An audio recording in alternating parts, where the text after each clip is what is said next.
Je suis le fondateur créateur d'Isofib. C'est une entreprise spécialisée dans la distribution de matériaux naturels en ce qui concerne l'isolation, ainsi que la machinerie pour l'application de ceci. J'ai travaillé longtemps dans les constructions conventionnelles. J'ai remarqué à travers le temps que les matériaux que nous utilisons en ce moment sont malsains et désuets. Nous avons pris l'habitude de faire les travaux très rapidement, mais nous avons négligé sur certaines qualités. Je ne vois pas l'intérêt de construire des maisons qui ne sont pas bonnes pour la santé, ni bonnes pour l'environnement. Donc tout ce qui est laine rose, laine de roche, uréthane, styrofoam, tous les produits qui sont à base de pétrole.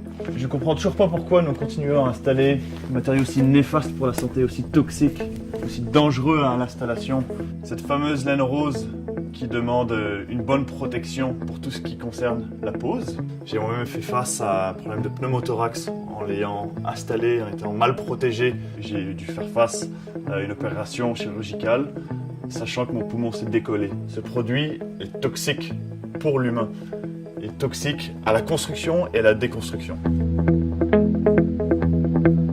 Le chanvre est une plante extraordinaire. Je pense que le chanvre est une belle alternative comparé à tous les matériaux conventionnels que nous utilisons de nos jours, qui sont à forte teneur de produits pétroliers, que je doute qu'ils soient une ressource que nous allons avoir pour longtemps sur notre planète. Le chanvre est une belle opportunité pour soutenir localement notre agriculture et notre économie.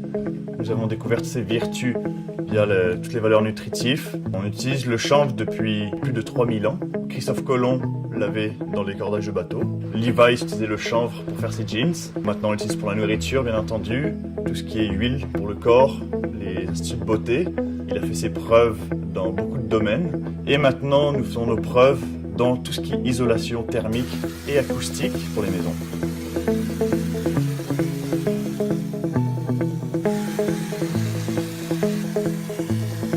Le but d'Isofib est de standardiser le chanvre. Pendant trop longtemps, il a été associé à tout ce qui était marijuana, tout ce qui était drogue récréatif.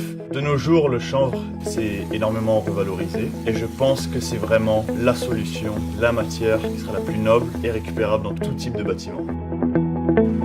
Le chanvre est une plante assez étonnante, elle pousse partout. Il n'a pas besoin de pesticides, il peut incroyablement aspirer tous les COV, donc se nourrit de la pollution. Il soutient localement toutes les cultures que nous avons ici. Il demande une faible énergie grise pour être cultivé. Et bien entendu, c'est une matière qui est naturelle. Quoi de mieux qu'une matière naturelle pour bâtir nos maisons? Après avoir travaillé et baigné dans le domaine de la construction conventionnelle, l'alternative du chanvre, parmi toutes les recherches que j'ai faites, est la meilleure solution. Que ce soit au Canada ou partout dans le monde, les déchets viennent principalement de tout ce qui est débris de construction. À force de construire, rénover, et même en usine, il y a des déchets de production. Donc je pense que construire en chanvre peut énormément réduire les coûts de pollution. Je vois Isofib comme un bon joueur dans tout ce qui est le ralentissement des déchets de la construction. On contribue un geste à la fois pour l'environnement.